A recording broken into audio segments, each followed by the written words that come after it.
Welcome in our Backyard Brothers podcast. We're talking a lot of football again. Last week we talked Wildcard. Today we're going to be reviewing those Wildcard games and talking about the divisional round. We're also going to talk about the College Football National Championship, which is on Monday. And so we're going to be talking about those things. Before we get to all that, we have a memory. This should be fairly short, but it could spark a lot of conversation. And so we'll just manage that as we go. This is a different kind of memory, but it comes back from maybe a month ago. We talked about our philosophies of going for it on fourth down or things like that. I promise that discussion is going to come up today on a particular game that's going to happen this weekend for a divisional round. We'll talk about that when we get there. But so this memory way back when Dustin and I were playing a Madden game before any thing called an Xbox ever came out. You know, we're playing on the PC where I'm on one side of the keyboard and Dustin's on the other, like the same keyboard. You know, playing Madden. I don't remember who we were playing as, and it doesn't matter to this discussion. But it was a pretty close game, and I remember going back and forth. And on third and five or whatever, Dustin had stopped me, and I'm up by I think three in this game. And so back then, obviously, this is early 2000s probably, and so the idea of going for it on fourth down. Ne- People didn't do it. Teams didn't do it back then, and so Dustin stops me on third down, and we're thinking, okay, gonna punt it off to Dustin and hope my defense can stop him. But I thought about it. It's like fourth and two, and I say I'm going to go for it, and if I get it, I win. And so I did it, and I got it, and I won, and so I won. And Dustin, I don't remember if you remember any of this, but Nope. so. But I promise it happened. Dustin, you were pissed. You because you did what you were supposed to do. You stopped me in the three downs, but I still went for a fourth down, which was back then in particular against the normal philosophy of how you run a football game. But I went for it and I won. You didn't get a chance to get the ball back, and I won that game. And so I recalled that as I was uh, um, thinking about memories and thinking about our philosophies. And obviously, way back then, we had. I had the idea to go for it, and it happens, but I it didn't happen quite as often, certainly as often as it happens now. But I just wanted to talk about that real quick. That I remember way back then that I had that philosophy of being aggressive, and Dustin, it seemed against the normal grain of how a football game should go at that time, and so you were kind of upset by it. Um, Again, you don't remember it at all, but I remember that strongly. And but anyway, that's my memory, and I just wanted to see if anyone had any comments on it. So I would say shout out Key West Crocs. And there you go. Yeah. Yeah. uh, I don't know, Cody, you were little when we Yeah. would, me, Scott, and Dustin would obsess over this created team that we made on, what was it, like 02, 03, I 04 Madden? think it was It was 04 because it was the Mike Vick yeah. greatest video Okay, game definitely ever. Yeah. 04 then. So how old were you been, Cody, in 04? In I remember 03, you I as would have like Or been nine. nine. Yeah. I Yeah, would have been okay. training. Okay, so we put like everybody from the church, everybody we knew, all of us. I'm sure Cody was included on the team a few times. Basically everybody, even people from your guys' neighborhood. I remember, what was that kid's name? Taylor from across the way. I remember distinctly not liking that guy. Anyway, I'm getting off topic. Sorry. Uh, but we would like obsess, and I think a lot of my love for staring at rosters comes from that time with you guys, because I'm not the kind of, I hate paperwork and stuff like that, but I'll stare at a stat sheet forever. And that's probably, I think it's just kind of rubbed off on me from Scott and his love for numbers and stuff. But I just remember that time period. So I could definitely remember playing with you guys, but it was always one of us was the quarterback and one of us was playing the wide receiver for the most part. We didn't usually play against each other too much. And then we made some cupcake team of people we didn't like. I can't remember their name, but their jerseys were pink. Yeah. Yep. I remember that too. That probably wasn't too nice of us. Like, No, it wasn't. I look I- at Hey, it but with a little we bit of did it. regret. What do you want? We did put it. on that team, but I'm not even gonna say that. I remember who was on that team, but I'm not gonna say their names on air. So No, I Yeah. didn't. Hey, Yeah. I didn't go that far. yeah, there's some regret there. But no, I'd like Scott to. I'll address your question second, but Yancey, your comments. That's something that those days and everything before. Yeah, I mean it's great. It's formative that here I am. I'm a 33-year-old man, and on NBA 2K I've got rosters of created players. That I've made up. That I say, oh, I think that this random nobody that doesn't actually exist, or I was there.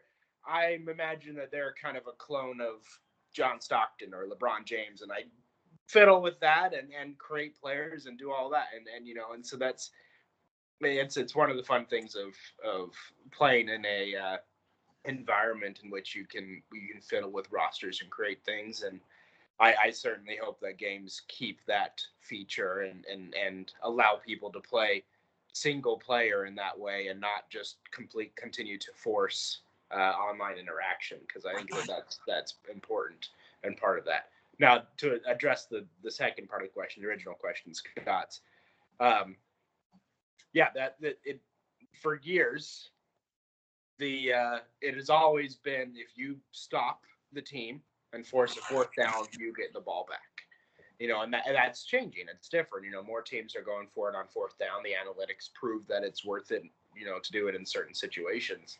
And I'm sure that I was upset because I did my job as the defense, and then you got lucky. It was what it was, and so I'm still, maybe it's old school or maybe it's safety and analytics, but I'm still opposed going it for fourth down in most situations outside of a couple. And in my experience for video games, when you go for it on fourth down is when you're losing and you're mad about it. That's when you go for it on fourth down. Yeah. No, not in my experience. I'm just aggressive when I'm winning as well. I like to keep control of the situation. That's kind of how I look at it. Go ahead, Cody. I think for me, and obviously I wasn't any part of that because I was way too young. But something that it kind of bothers me in a way as well is when I play online with people, almost every time they're going for them fourth down, the other person. Just because I don't know, I don't know why. It's just stupid though. It's 4th and 15. They want to go for it, and they're on their own 20. I'm like, okay, all right, whatever you want to do. And it's because they just, okay, well, I'm gonna go for it here. I'll get it on this one because I wasn't able to get on that one, and they're gambling it away. You know what I mean? You have to be smart about it. And so for me, it's while I'm aggressive offensively, I also know when to not be stupid. And the point is, if you're running the ball and you're getting 4 yards to carry, and it's 4th and 1, the likelihood of you getting that, you're going to get it. Probably just run the ball, give the daggone ball to Marshawn Lynch. You know what I mean? And then wait, and so it's things like that. But if you're only doing 2.5 carry, and they're loading the box, things like that, you're probably might not even have time to get a pass off at that point. And so if it's 4th and 1, and if like 4th and 3 or something, that's the time where I'm going to really think about it. Like, all right, it's only second quarter. I'm going to punt it. So I think I'm a little bit more cautious, perhaps. I don't know for sure, but I might be a little more cautious than Scott is. But I'm definitely more aggressive than I think Dustin is. And so I have a little bit of I really think about it like, all right, how am I doing so far? And if I don't get it, is it going to really hurt me in the game? If it's fourth quarter, I'm probably going to go for it, because I need to. But it just depends. Yeah. Last comment for me at least. You can respond to it if you guys want to, but I'm like when I'm playing Madden, I usually play by myself. But even when I'm playing with other people, and Yancey can attest to this, I'm playing a football game. I'm not playing a video game. There's a big difference. I'm playing. I'm playing a football game, so I'm making decisions. I punt. I'm not going to go for it on 4th and 16 at my own 14-yard line. Like I'm not doing that kind of thing. But yes, I'm a little bit more aggressive when the situation calls for it, and it's 4th and 1 at midfield. I'd say 80% of the time I'm probably going for that. So yeah. Risk reward, yeah. I think in that situation specifically, I'd agree for sure. Like offensively. Now, to speak to the game versus football, you'll run into people. I play a lot of football games. If I showed you my stat line right now, I got something 400 and 300, so I'm 700 games in right now on college football, and that game hasn't even been out that long. And you'll run into people who literally could care less if they're playing well or not. Like they're just running around, kids, you know what I mean? And so those type of people actually frustrate me, and I would rather just be done with them than beat them by 50, to be honest with you. Like I'd rather not even have had to waste my time to play you, because I know I'm better at football or whatever it is, you know what I mean? But they will frustrate the living daylights out of you if you're on your way trying to get to a national championship or something. And so if like when you're playing online, it's a whole different universe of like basically filtering through yahoos to find a decent like challenge that'll play the game like you, as opposed to someone who's learned the algorithm and what button to press at what time. You know what I mean? Because that's a suffering. Let me tell you, if you're getting whooped by one of those kids. Yeah, I one other thing I thought about, like when you're playing online, I think the thing that frustrates me the most, other than that, because I want to play a game. I want some competition. Someone make me work for it. That's kind of my thing. I don't want this to be easy, but I don't. I also want to do well.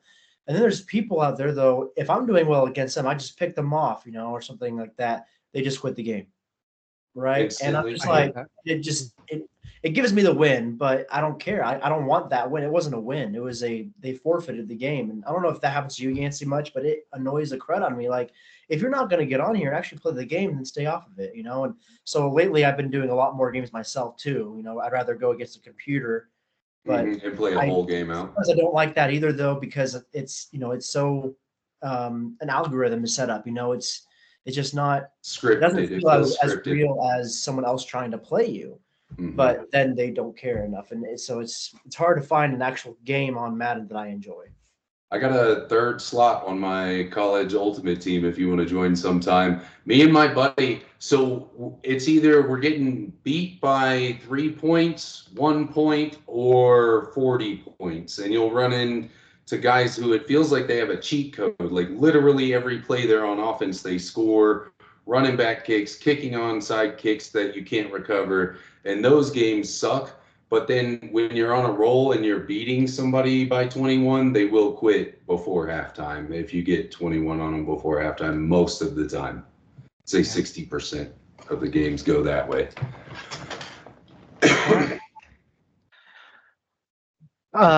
Do we have any basketball topics today? Dustin, there's a game going on behind you, but do we have a basketball minute of any sort?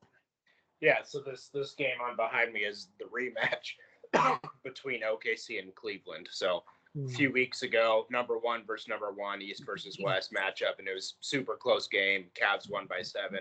Rematch is going on, and the Thunder are up by almost 40. Oh my gosh!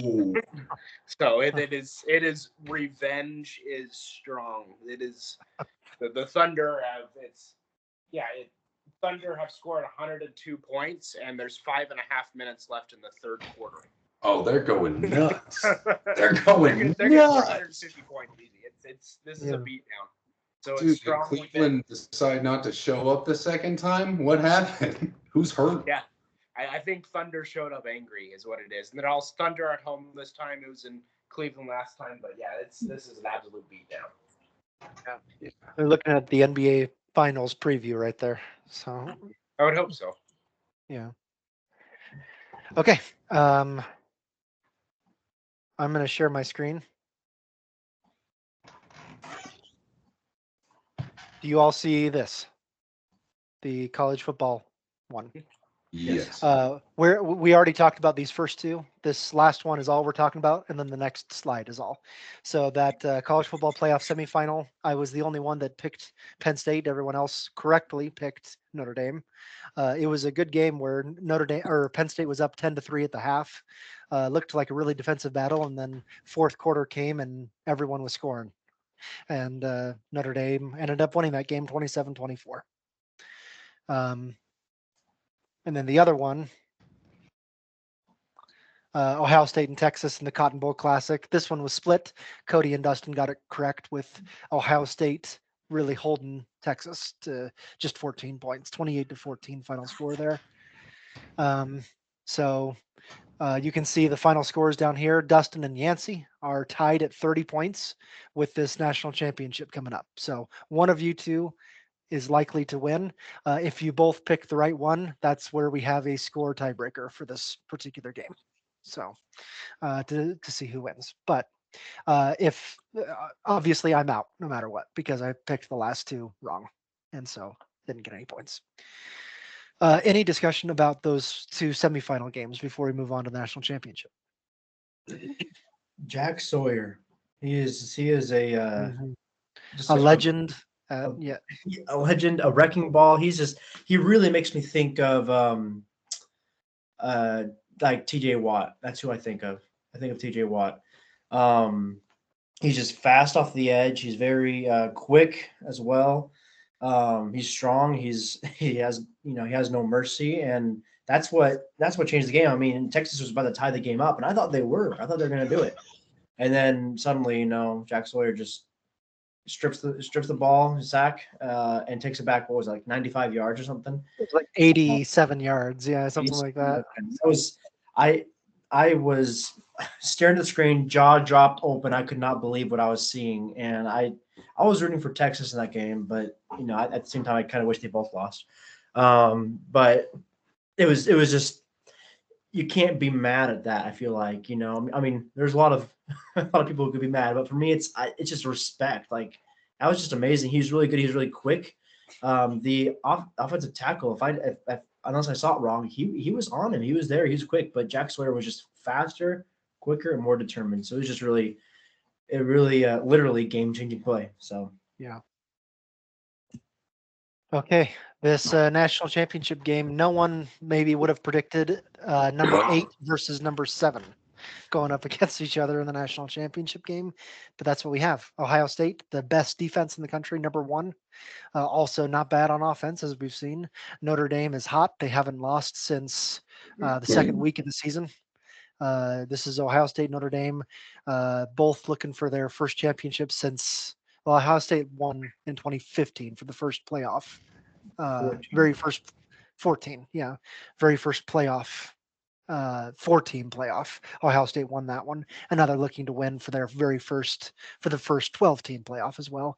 Notre Dame is trying to win a championship for the first time since 1988. So both teams going at it. I have no idea where we left off, but Cody, you had something to say. Yeah, and just one thing, I just want to appreciate how this playoff has gone. Had they still done a 4-team playoff, none of these teams would have been in the playoff to begin with, and so that's showing that it's working in that sense, right? And I would argue that these two teams, they really do probably look like some of the best teams, and they're proving it, especially Ohio State. So I just really want to, show that the 12-team playoff, I think, is working as intended, and it's really neat to see it like that. Yeah, Cody, I would echo that same thing, is that this is what we wanted. That we wanted to take 12 teams and make them prove who belonged. And I'm really glad that it's not one of those teams that got the byes. And that can be debated, like we've talked about, that can be debated back and forth, whether byes are helpful or hurtful. But this is how it is supposed to be, and I'm glad that the two best teams made it. Yeah, it would have been some kind of a letdown to see number 1 Georgia or number 1 Oregon and number 2 Georgia playing for this. Yeah. But, Cody, let's start with you. Talk about this game. Pick your champion. Well, just to kind of give a little bit of my analysis here, I think this is going to be a good game. I think I'm hoping it will be at least. I think it'll be one of the halves will be close. I'm not sure which one, but I think that the matchup to look at is, I forget his name, but the safety on Notre Dame. He's a star safety. I really want to see, how does he cover the top for Jeremiah Smith? Because obviously Jeremiah Smith is a deep threat. He's fast, he's quick, he's got good hands, and he's NFL ready, and he's a freshman, which is scary. So I'm kind of curious to see how that matches up. But overall, just Notre Dame's defense was playing well against a good Ohio State offense, and vice versa. Can Ohio State stop the dual threat of Riley Leonard as well as their offense, which isn't as potent, I would say, as Ohio State. So I think the X factor is Jack Sawyer, in my opinion. Jack Sawyer and then Jeremiah Smith there. So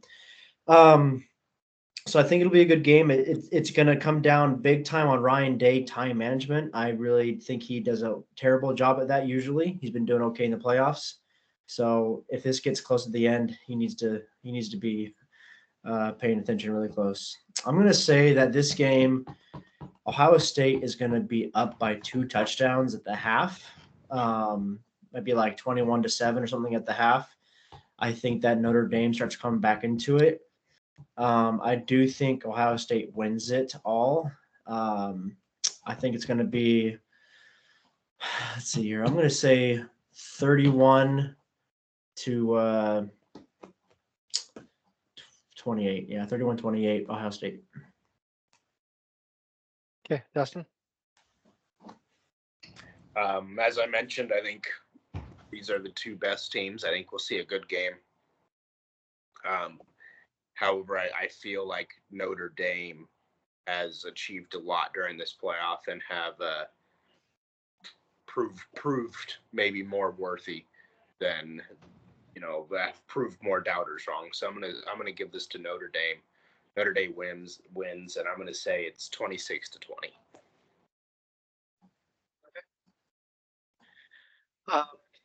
My heart says Notre Dame. Actually, my heart says not Ohio State. There's a difference, but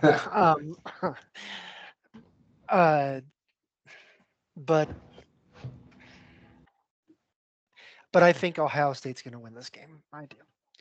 I think they're the hottest team right now in these playoffs, and I'm going to say that it's going to be 34-24. Yancey? Defense is what wins championships, and this is the tiebreaker right here. We're either going to see if Dustin's right or I'm right. So Ohio State's going to win. I think the score is 28-14. Okay. We will check on that next week or Monday. Cody, what? Anything? No, I mean, I was just thinking. It was almost like I was thinking of saying something. You usually heard my thought, but I too want Notre Dame to win, Dustin. I that's what I want. That's who I'm going to be cheering for. I just unfortunately don't think it'll happen. But we'll see. I feel kind of the same way. I just feel like Ohio State's defense is going to be too stifling, and they're going to kind of sputter. That's what I think is going to be the problem for Notre Dame. But I want them to win. I like Notre Dame, but I just don't see them overcoming Ohio State. And they've played a few times throughout history, right? I think so. They have, yeah. They're I would say that leans in the favor of Ohio State too, if I had to guess. Do you all see this screen as well? Yeah. Yes. Yep. Okay. So this is the wild card round. The first one was between these two teams. 3 of us picked the Chargers. Yancey, you were left alone and you won because the Texans dominated this game, 32-12. But let me show. Let's look at why. Starting here, Justin Herbert had thrown 3 interceptions all season long. He threw 4 in this game. So he threw more interceptions in this game than he had all season. And 3 of them were really bad. One of them was Will Dissly couldn't catch a cold, but and one of them went off his hands and Derek Stingley intercepted it. Derek Stingley had 2 of those interceptions. The Chargers couldn't run the ball. You see here 26 yards, 22 yards for their 2 running backs. They could not run the ball against the Texans. Lad McConkey went crazy. 9 catches, 197 yards. He was literally the source of their entire offense. Lad McConkey at wide receiver. I think in the playoffs, and this is my analysis. I'm going to turn it over to you guys in a second here, but in the playoffs, your weaknesses are magnified. And in the Chargers case, it showed up big here. Lad McConkey being their only receiver that could do anything, and you have to have more than that in the playoffs, and that was really what dominated. So that's why the Texans won, and I didn't see it going into that game. But who's next? I'll put a thought on there. Can you go back to that screen you were just on, though? Yeah. Yeah, you're saying that Lad McConkey was basically the entire offense, and you're not wrong. If you look at what Justin Herbert's passing yards is, he threw 45 extra yards other than what Lad McConkey was receiving. So it's pretty crazy. Second thing is Quentin Johnston has been a colossal disappointment. He was terrible last year. He's been terrible this year. I honestly just wonder, when is he going to be cut? That's what's coming for him. He's going to be cut, and he's going to be a backup or a backup squad member soon. But I don't know what's going on there. It's kind of crazy. 5 balls thrown his way, and he didn't catch a single one of them. Yeah, I don't get it. But because he's tall too. He's like 6. I don't even know, 6'4", 6'5", somewhere around there, 6'6" maybe. So yeah, I was surprised. Obviously I said LA, but I was happy with the result with the Texans, what they were able to do. And it also was, when the Texans are on offense here too. So. Oh, there we go. Perfect. And Joe Mixon and Nico Collins each had 100 yards. Joe Mixon 100 yards rushing, Nico Collins 100 yards receiving. So perfect. That's it. Yeah. Yancey or Dustin, anything about this game? I feel like just the Texans just controlled the game from the opening kickoff. They controlled the flow, they controlled the momentum, did everything extremely well. The only touchdown that came was that freak, 80-yard Lad McConkey thing that came after following 2 sacks and then, almost a pick. It was just kind of like a fluke. And so the only good play was kind of a fluke play. And so the Texans just absolutely controlled this game the whole time. And that was really, really powerful and really indicative of this score. So you're the only one that picked the Texans. Why did you think that way, and what did it prove you right? Thanks for wording it that way. So I just felt like their defense was going to be stronger, and that kind of the Chargers were just a little young on defense and soft, or young on offense and soft on defense to overcome the kind of momentum that the Texans have had this year and last year with how CJ Stroud has been playing in their defense, just collectively. All right. Next one, I'm trying to move us on kind of quickly, but this one was a beatdown. Steelers and Ravens, not quite as much of a beatdown as I predicted it would be, but 28-14. That score is even a little closer than the game really was. Ravens just dominated this game, and you'll see some of that here. Lamar Jackson, 16 of 21 with 2 touchdown passes. Derrick Henry almost had 200 yards rushing in this game for 2 touchdowns. Lamar Jackson also rushed for 81 yards. The Steelers couldn't do anything on offense. Russell Wilson did throw for 2 touchdown passes, 1 to George Pickens. But again, the running game was even worse than this last game. Najee Harris had 17 yards. Jalen Warren had 6. That was their running game. And so Ravens shut that down, and Steelers had no answer for the Ravens offense. So what do you guys think? Well, I'm just noticing I'm off by a field goal on each side, so that's pretty good. So I'm pretty happy about that. But other than that, I guess I'm not. We're not surprised. I was curious to see, what kind of Russell Wilson would show up here, because he's been playing, well for the Steelers. What kind of, playoff Russell Wilson do we see? And just not good enough. So I saw something about how Steelers live in football purgatory. They they are never good enough to win playoff games, but they're never bad enough to get good talent in draft. So, what happens from there on, Yeah, that is a question because Mike Tomlin has now lost 6 straight playoff games for the Steelers. Oof. So that's rough. Yeah, I don't think it necessarily be wrong to say, so Cody, Russell Wilson, you look at his numbers, and his numbers are actually really good. Go back to his numbers really quick. 20 of 29, 207 yards, 2 touchdowns. That's fantastic. I mean, that to only have 9 passes hit the ground is fantastic. But it's the rushing game. And so I think it's not wrong to say that touchdowns are scored through the passing game, but games are won through the running game.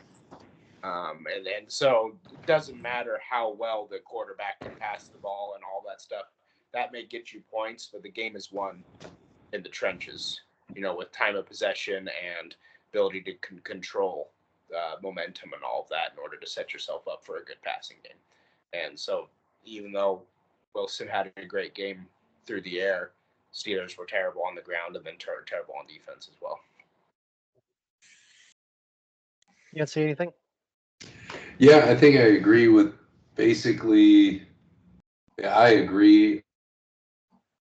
Mostly, Dustin. I like to touch on the point that if you can't get a rushing game going, your quarterback is just going to be too pressured because on defense we know if it's 3rd and 10, what are the chances you're going to run halfback draw? Maybe one time on one of these drives you'll do that, but other than that, I mean, what halfback slip screen on 3rd and 10? Your options are super limited. Is my point, and you end up backing yourself into a corner where it's all on the quarterback, and anytime you put it all on somebody, if they are not a superstar that can perform and get you the numbers you need, they're going to crack under that, rightfully so, because it's supposed to be a team sport. So I just want to agree with that point that Dustin made, that Russell Wilson couldn't have done much more except for play defense and got an interception or something. You know what I mean? What was he supposed to do outside of his job? You know what I mean? He did his job right. I can't really knock that. I don't see any interceptions that was giving the ball away to the defense. So I agree there that he didn't play bad, but he didn't have enough supporting cast for them to all play well together. Yep. All right. Broncos at Bills. This was just so it looked crazy at the beginning. The Broncos go down the field really quickly, really easily, 5 plays and score a big touchdown pass to Troy Franklin. And you're thinking, oh boy, the Broncos have shown up. And then they didn't score again. The Bills just blew them out after that, 31-7. Closest one probably there is Yancey. Again, looking at this, the Broncos offense just wasn't there outside of that one drive where Nix had more than half of those yards that he had on that one drive. Didn't show up the rest of the game. Bills shut it down. Broncos couldn't play offense after that. Meanwhile, the Bills showed up just fine. James Cook ran for over 100 yards and a touchdown. Josh Allen ran for 46 yards, passed for 272 and 2 scores. It was domination after that first drive from the Broncos. Anything from who else wants to talk about this one? Nah, that's how it went. You summed it up. I wish it went different. Yeah. How it went. Yeah. Okay. Packers and Eagles. This one, 22-10 was the final score. Jordan Love, 3 picks, no touchdown passes in this game, and 3 interceptions. And the Packers just lost everybody. They came into the game without their top wide receiver, or one of their top wide receivers. Christian Watson had torn his ACL earlier last week, and then they lost each of their next 3 top wide receivers in this game, so they had no one to throw to. Their other 3 receivers all got hurt and left the game, and so Jaden Reed was their best one, and he was doing really well there, and then he went out. Romeo Doubs had that scary concussion where he looked like he had no clue where he was, and it was just insane. Josh Jacobs had one crazy run where he just bowled over everybody. He was good, but outside of that, the Eagles, Saquon Barkley looked like he was on the way for a 70-yard rushing touchdown at the end of the game and just took a kneel in the open field because they had won the game. That was it. But still played well, 119 yards. Jalen Hurts threw 2 touchdowns. So this was a pretty convincing win from the Eagles as well. And the Packers just crapped the bed in this game. Yeah, basically an abysmal performance, but I think we can all understand why. If you have a wide receiver core of 1, that's going to be a problem for anybody if you're just tossing it to the big guys and running the ball. I think this is just a reverse effect of what we saw in the Steelers game. You know what I mean? Where they were able to pass but not able to run. This is just kind of a reverse of that. Is all I would really say. Yeah.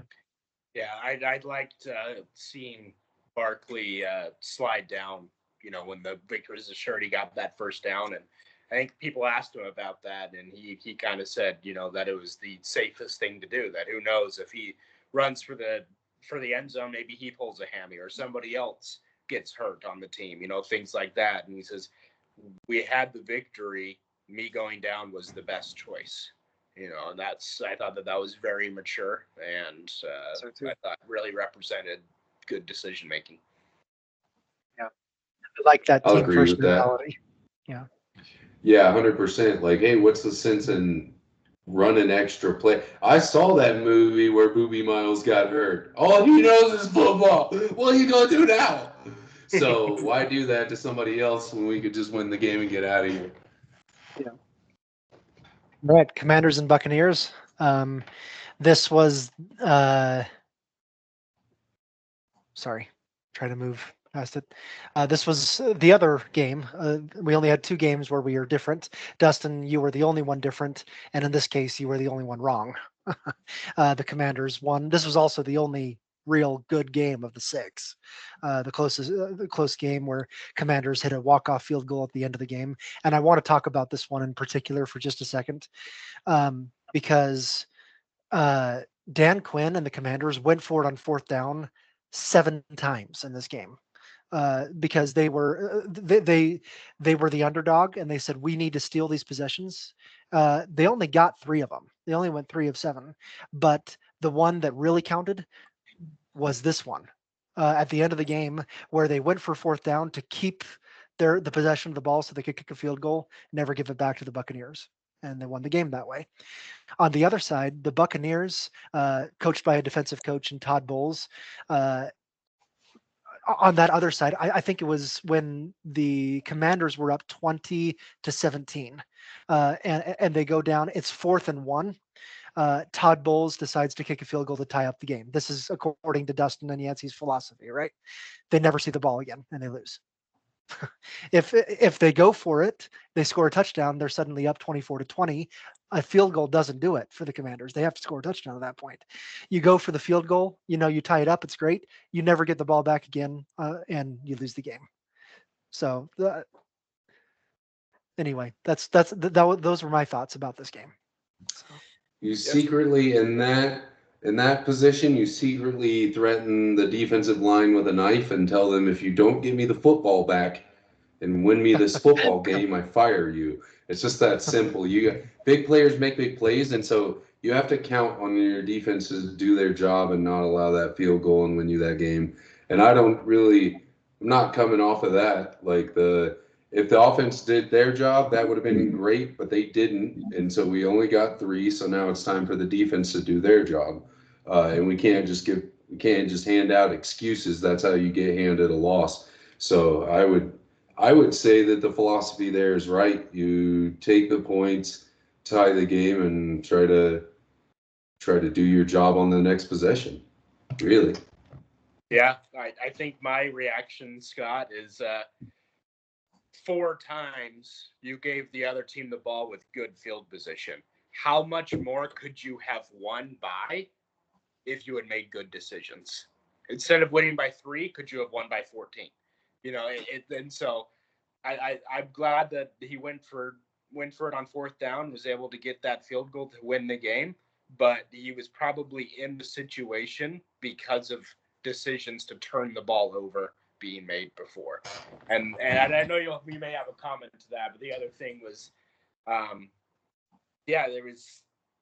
there's the risk, that if it's the Buccaneers kicked that field goal to tie it, you said, oh, if they would have gone for fourth, they would have got a touchdown and then won the game.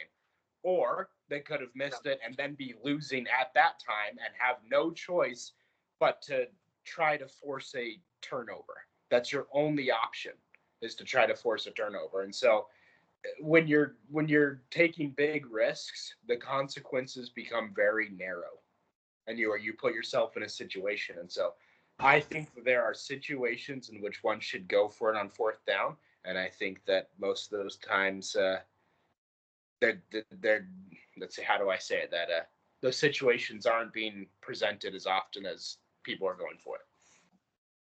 My one comment toward that is, you seem to be going in with the, and people with this philosophy seem to go in with the idea that the field goals are completely gimmies. That winning field goal went off the upright before it went in. It banked in. You have a kicker who hasn't been on this team for, I think this is his second week on this team.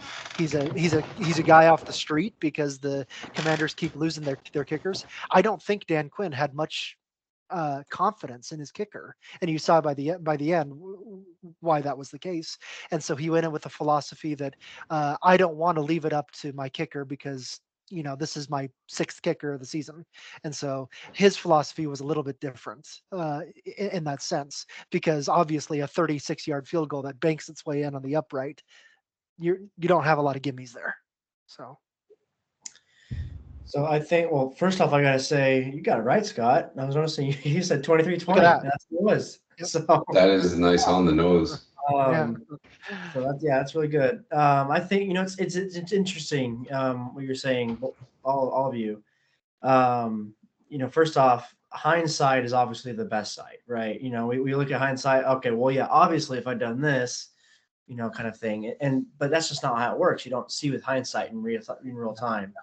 But I think it's interesting because, just as you're saying, Dustin, is probably what Todd Bowles is saying, that he defends his decision, because in his mind, the defense needed to stop them. We were going to go to overtime. We would have had a real shot. When in the other case, if you think of Dan Campbell with the Lions, with his theory, if he goes for him on fourth down, like he always does, or whatever, 4th and 2, and he doesn't get it, he's defending his decision as well. It was the right decision for him. So I think it's interesting that with these philosophies, there's still ways to defend it, and they still make sense. For me, when I was watching this happen and I saw him decide to bring up the field goal, my first thought was, uh-oh. That's what I thought. I was like, no, I'm going for this, because my honest thought was, you're not beating Jaden Daniels in the last minute. He's proven too many times this season that he's just going to come out and they're going to do that. The Commanders have won a ridiculous amount of games last drive things. And so that was my thought. I was actually thinking, okay, you got to go for this, Todd. I know you wouldn't want to, but you got to go for it. He brought the field goal out, or the kicker out, and I said, uh-oh. That's the last thing I said, and then this happened, and so but that's the way I would have thought about it, and I would defend that decision the same way you would. So I find that interesting as well. Yeah, and we all would defend those decisions, and we're all right. It's not like you're wrong for doing it that way. I think in some cases that they are in one way or the other. If you don't go for it when you're down by 7 and there's 6 seconds left, you're an idiot. Also, if you go for it on 4th and 17 on your own 6-yard line, you're an idiot. But other than that, there's ways to defend it, like Cody says. Everyone's right. What is it? Football coaches are always saying, players win games, coaches lose them. It's something like that. So the responsibility, no matter what, is on the coach. It's the coach's decision. You're the head. The players are the body, right? So you hope that your team will execute. And I think from the perspective, I think, because me and Dustin, I don't want to throw words into your mouth, but we seem to have a similar perspective, at least on this situation. From that perspective, it's like, well, I'm just using my brain to tell my body what to do. I didn't know I was going to have a freaking seizure when I walked past the TV. And that's kind of what happened to his defense. Is like, no, like I wasn't doing gang signs. Like I need medicine. I don't think it was like abnormal for him to make that choice. And I think statistically, I mean, we laugh at kickers for even being football players because they're soccer players that kick the ball, but that's their one job and they normally do it, right? Like it's almost expected that they hit field goals, especially from the kind of range we're talking about. So and they get paid more than all of us combined, by the way, too. The kicker. They do what? So, and the kicker alone gets paid more than all of us combined. So 100%. But I'm saying like as far as your like football mind would go, it's the safest bet. It's the safest avenue. And then you expect your defense to do what defenses do and stop the offense. That just didn't occur the way it was supposed to. And so epilepsy. Yeah, and I think the last comment is things happen in a football game. It was very close to being Buccaneers getting down and getting into their in scoring range, able to tie or take the lead when that fumble happened, on that end around, right? And so things happen, and that can really turn the game. And I feel that as a coach, your job is to put your team in the best opportunity for when the other team makes a mistake, you're able to capitalize on it. And the Commanders did that, capitalized on the Bucs' mistake. Yeah. Speaking about mistakes, the Rams dominated this game, and really the Vikings. Okay, the Vikings finished this season 14-4, right? Because they lost this wild card game. They lost to the Rams twice and the Lions twice. Those are the teams they lost to this season. So they lost to two teams all season. They just happened to lose to them twice. And it was 27-9. And Sam Darnold played the worst game of the season that he's played in when it mattered most. 25 of 40. He also took 9 sacks, by the way, in this game. And most of them were on him, where he was just holding the ball, wouldn't get rid of it, trying to run around the pocket, and just I'm yelling at the TV, get rid of the ball, because he took 9 sacks. I mean, Sam Darnold, he had built up all of this amazing reservoir of great play all season long. This is the Sam Darnold that everyone expected to see when he's the 3rd overall pick. I think he's undone all of that with the last 2 games alone, because he's played really bad in the last 2 games. Meanwhile, Matthew Stafford was great in this game, 19 of 27 for 2 touchdowns. Puka Nacua was good. He was held to just 44 yards, but some big ones there. The Vikings just they didn't have an answer on offense because they try to blitz all the time. They're the highest blitzing defense, and the Rams just got rid of the ball so quickly, got rid of it. And then on defense, or when the Vikings were on offense, they just could not do anything with the ball. So it was a beatdown, and none of us predicted that one. Yeah. Sorry, go ahead, Dustin. Oh, okay. So I expected the Rams to play well. That's, as you can see from my score, I thought it was going to be a close game. I knew the Rams would play well. I did not expect the Vikings to forget that there was a game to play. That's really what it was like. They just game. And I was so mad about it because obviously I wanted the Vikings to beat the Rams. And I texted a friend of mine during this game, and I said, "Oh, there you are, Sam Darnold." That's because I was like, "Oh, that's the guy I recognize." And so that's kind of what I texted him, and it's so frustrating though because he plays so well. He'd proven to everyone, at least it seems so, that this wasn't a fluke. He was playing great every game until the last 2 games, and then he's playing like he had for the last 6 years that he's been in the league or something. And I'm sure my wife could attest to it because I was also screaming to the TV and saying, you got to have a mental timer in your mind. Once it hits 3 seconds, I don't care what you're doing, where you are. You got to get out of that pocket and run. If you want to throw it, then you run that way and look for your throw. You just get out of the pocket. It doesn't matter. You got to get out and run. If you see someone great, throw it. If not, then you got to cross the line of scrimmage and go. But almost every time, he just like, nope, I just got to stay here a little bit longer. And that's why he has 9 sacks. And so I don't care how good you are. I don't care if you're trying to wait for the right read. If it's after 3 seconds, then you're throwing on the run, or you're running with the ball. That's just the way it's got to be, and it annoyed the crap out of me. He couldn't understand that. Cody, it was interesting watching the game, and I think it was Troy Aikman who is the commentator, and he said multiple times over and over again, he says, Sam Darnold is running too much. He says the packet collapses and he tucks the ball and runs to an open spot to try to throw it. And I think Aikman really criticized him. He says, just step up. Take one step up. You keep your throwing motion. You keep your throwing stance. You're ready to throw. Instead, he was running. So, Cody, what you said, I don't know if that's what you meant, but I would disagree with that, because I think what Aikman said is you got to be ready to throw. And Darnold, so often running around, was not ready to throw, or was throwing off platform, which resulted in bad throws. But overall, I think that somehow he lost confidence in himself and in his receivers, where he didn't feel like he could make a throw that a receiver could catch. Great defense by LA, but you got 2 fantastic receivers. One of them, one of the greatest, of this generation already, that you just got to get the ball in his vicinity, as a huge catch radius Jefferson does. And I just feel like Darnold lost confidence in either himself or his receivers, and was holding on to the ball because he didn't feel like he could make a throw. And then when he did make throws, he was off platform because he was running instead of, I don't know what the right word is, but keeping his platform level. Yeah, keeping pocket presence, staying within the pocket, moving around, staying. When you are like elusive to get out of the pocket, you need to be looking to throw the ball away for the most part, not to Dustin's point, not downfield to a receiver. If you're already scrambling and that isn't like particularly your strong suit, you should definitely be looking to get the ball out of bounds so you're not making larger mistakes to cost your team.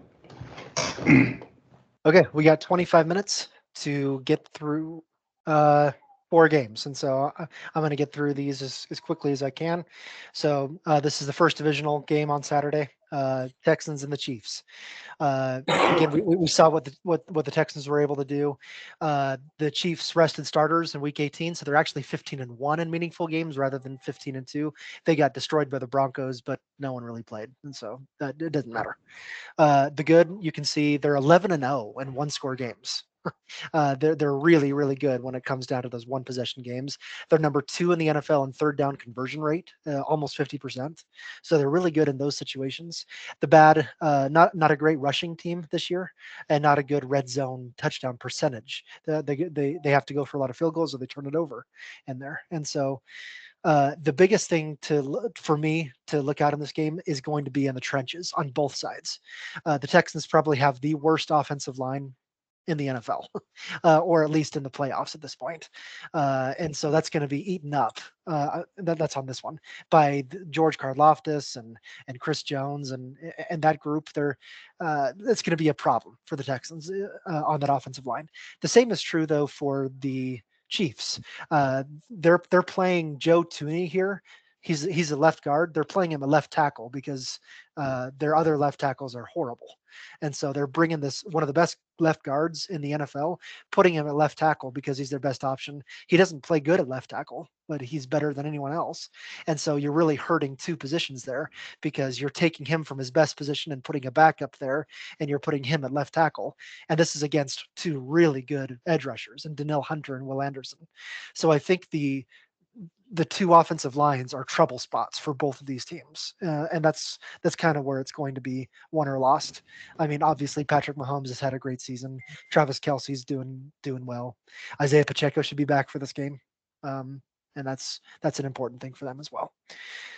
So, with all of that in mind, we left off with. So, Dustin, I'm gonna let you go first because it's your team here. So, talk about this game and give us a prediction and the score. Yeah, you said 11-0 in 1-score games. That's going to be 12-0. It's going to be a one-score game, but Chiefs are going to win. As you alluded to, this game is going to be won by the Chiefs' defensive front seven. That there won't be a strong offense, and so let's say I'm going to say Chiefs win. Let's go. Let's say 20-14. Okay. Dustin, I disagree with you on one thing. They're not going to be 12-0. They're going to be an 11-0 because this is not going to be a one-score game. The Chiefs are going to win this game, and they're going to win it fairly easily. The Chiefs are healthy for the first time all season. Isaiah Pacheco is back. Marquise Brown, the Hollywood Brown, is now healthy and playing. They replaced Rashee Rice with DeAndre Hopkins. This Chiefs team is ready to go, except for that offensive line, and Andy Reid has a way to beat that. You're not going to see Patrick Mahomes taking 5-step drops. You're going to see him taking 1 or 2-step drops and getting it to his receivers 5 yards down the field or running the football. They're going to have answers to what the Texans are doing defensively, and it's not going to be that way on the other side of the ball. And so the Chiefs are winning this game, and it's going to be 27-7. So happy to hear that. Yancey? It's tough. I picked their loss before. I don't think it's coming this time. Kansas City's going to win 21-14. That extra touchdown is just going to come in late, and I think that it'll be close for the majority of the game. Okay. Cody? Along with other Texans fans, I might be one of the biggest Texans fans this weekend. And although I think that you guys might be right, I just can't say that. So I'm going to go with Texans. I really don't want the Chiefs to win, so I'm just going to go put hope here. I'm going to do the whole if you guys even know the movie, it's kind of a little weirdly off topic, but there's the whole the movie World War Z, there's the whole idea of the 10th man who has responsibility to do and say the exact opposite as everyone else. And so I am that person. I am the fourth man here, though. And I'm going to say the Texans are somehow able to pull this off. I think their defense might be able to step up and make some magic happen. Either way, hopefully the Texans win. It'll be an extremely close one for them. They're not going to get it off easily. So I'm going to say they win this game in a defensive battle, 21-20. Okay.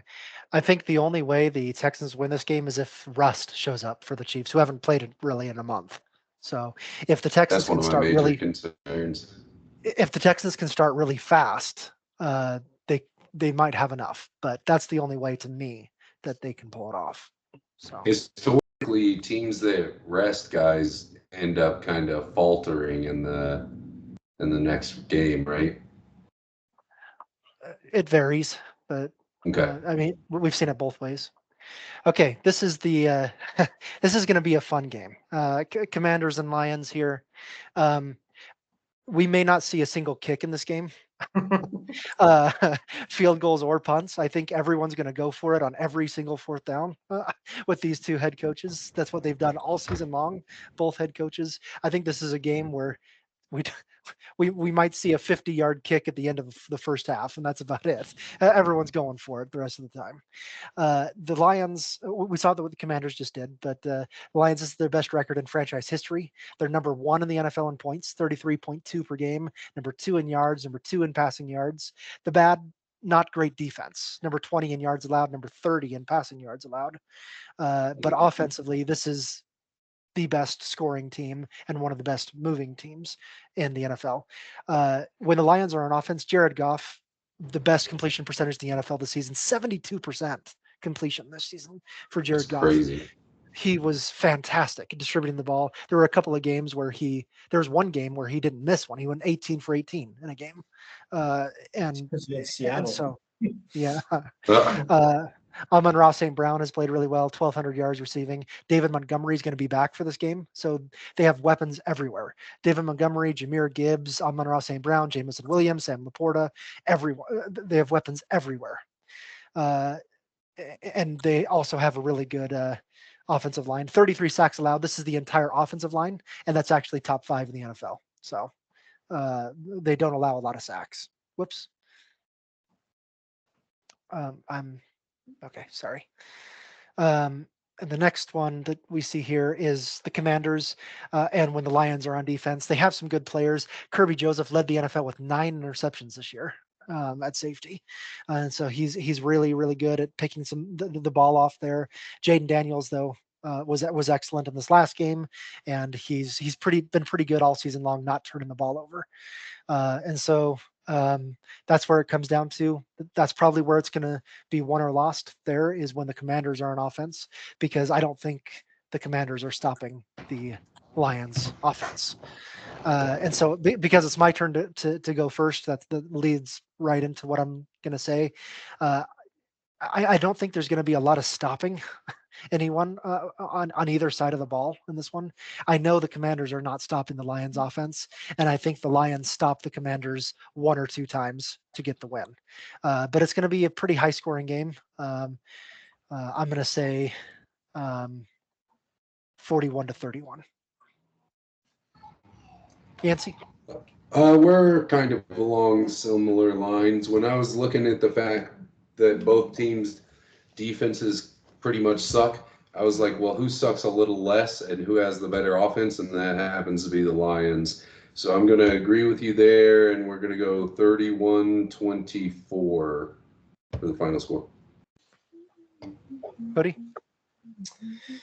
So I think that this is going to be a really close first half. I think that at the end of the first half, it's going to be 24-21 Lions. So they're going to go in with up by 3. I think in the second half, though, I think the Lions are going to pull away a little bit more. So I think the Lions will win the game. And the end score is not going to be really indicative of how fun of the game it actually was. So I'm going to say that it ends up being Lions 36 to 27. Dustin? I honestly think you guys are giving the Commanders too much credit here. I think the Lions show up and own this game on both sides of the ball all game long. And Commanders do plenty of kicking, but it's like kicking helmets and benches and Man. so it's the Lions win 42-9. Oh, that is a bold prediction, my friend. Okay. All right, 2 more games in 15 minutes. That's very doable. But Rams and Eagles, the first game on Sunday. So we've seen both these teams play, so I can kind of go right through this. Obviously, it's going to show up. We've seen what the Rams have done on defense, really flustering the Vikings. And so can they do the same for the Eagles offense, which relies the most on the run of any team in the NFL? They run more than any other team. And so it's whether they can stop Saquon Barkley and Jalen Hurts on that offense. On the other side, Matthew Stafford is really streaky. If he's really good, if he's on, he's hard to stop, especially with Puka Nacua and Cooper Kupp. And so, but the Eagles are the number 1 defense in terms of yards allowed this season. And so can they step up and stop that or not? These 2 teams did play earlier in the season. The Eagles won fairly handily. So just for that transparency for everyone. So, whoops. Nancy, you're up. We're going to go with defense winning championships. So Eagles, close game though, 24-21. Cody. As much as I hate it, I think the Rams are good playoff teams, a good playoff team, and so I think they show up for this game again. I think it's going to be a close game. I think that surprisingly they hold Saquon Barkley under 80 yards rushing, which is still good, but they'll hold him under 80 yards. I think it comes down to that tush push. You can't stop that thing. And so I think it's gonna be a good game. It's gonna be a close one. I think the Eagles do pull it out at the end. What is it gonna be? I'm gonna say Eagles 27-23. Yeah, Dustin? I think the Eagles get scared a little bit, but they're going to remember what made them good, and keep the running game going in the second half, even when they're down a little bit, be able to come back. Eagles win. Cody, I like your score, but I got to be a little bit different. Let's say 28-22. Okay. That probably that final touchdown for the Eagles comes in the last 3 minutes. I'm sweeping this, guys. I am taking the Eagles to win this game. I think they lean on that run game. The Eagles have this way of starting really slow in most of their games, and I think the Rams get up early, and then just by the end of it, the Eagles have leaned on them too much in the run game. They're wearing them out on the defensive side. Rams don't score after halftime. And I think the Eagles score enough to pull off that win. I'm taking I like 27 as well, but I'm going to take 27-17. Okay, saving the best for last. In the AFC, I think there are three of these four teams that are playing this weekend. Sorry, Cody and the Texans, but three of these teams could easily win the Super Bowl. And two of them are playing right here, the Ravens and the Bills. And so I kind of wish this was the AFC Championship game. It hurts that one of these teams won't make it there when they really deserve it to be there. But this is going to be a fun game, I think. Both teams are really, really good. And this is essentially the MVP game. Whoever wins this game, whichever quarterback wins this game, wins the MVP. That's the way this is going to work, because those are the top two guys, Josh Allen and Lamar Jackson. And so I'll stop there because I have a lot to say on my turn, but it's Cody's turn first. So. Oh man, I feel like I have to get all my thoughts together. It's too much swirling around. Man. Yeah, this is gonna be a good game. This will be the best game for sure. I think so. I think I'm going to make a bold prediction, in my opinion, at least. I'm going to say that Josh Allen has more rushing yards than Lamar Jackson in this game. And with that, I think the Bills are going to win the game. I think it's going to be just scoring back and forth. You know, if one team stops one team, the other team will stop on the next drive. It's just going to be copycat. You score, they score, you stop, they stop. That's kind of what's going to be. So in the end, though, I think the Bills get one extra, field goal or just drive, and the Bills are going to win this game. Close one, 30-28. Okay. Dustin, before you pick, I have one question for you. As a Chiefs fan, which of these teams would you want to play? Or which team do you want to not face next week as a Chiefs fan? So, I think that I remember back being a Colts fan in the 2000s, and I just feel bad for the Bills because whoever plays Kansas City, I think, is losing. I think Kansas City goes to the Super Bowl again. And so I feel bad for the Bills to go and lose to Kansas City again. It's kind of like being the Colts in the 2000s, right? And so I think I'd rather have them play the Ravens just for pity's sake. But I'd rather see that matchup between, Bills and Chiefs is more fun. So I don't know if that answers the question the right way, but that's the thought. What's your prediction then?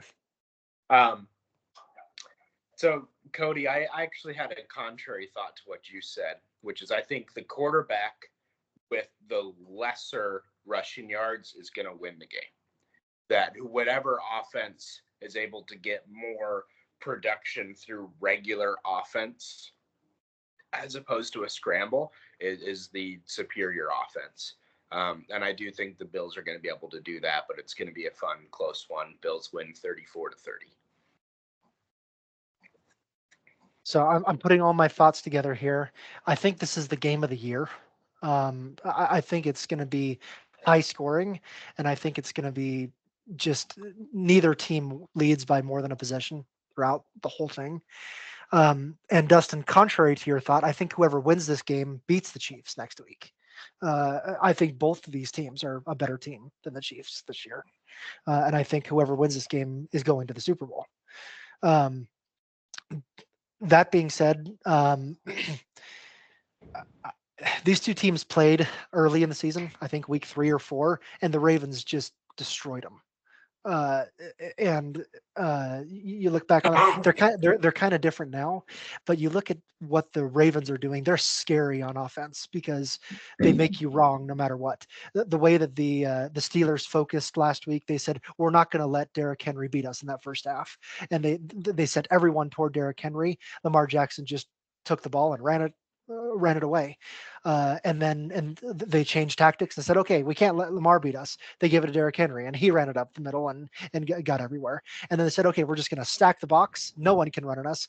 Then Lamar just threw it over to someone in the middle. This Ravens offense, to me, is unstoppable right now. There's no one with answers to how to beat this Ravens offense.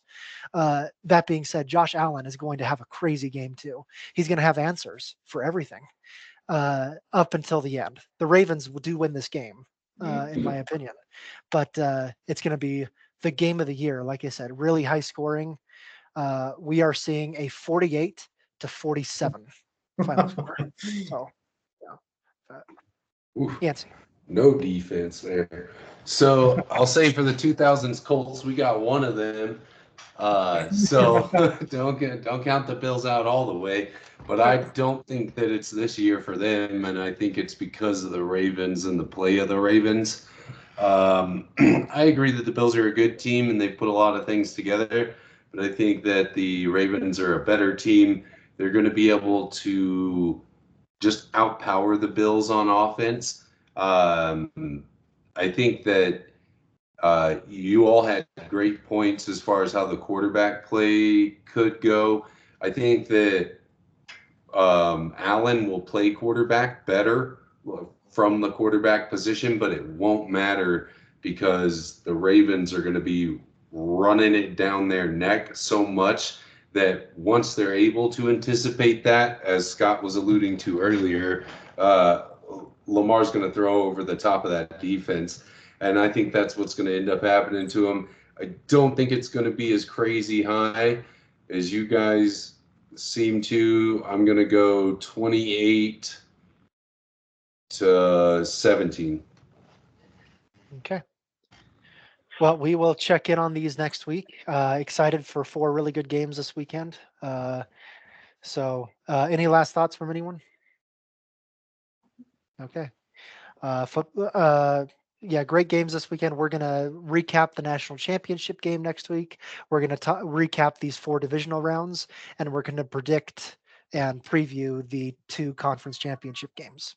That's kind of our lineup for next week. So, Sweet. all right. Thanks, everyone.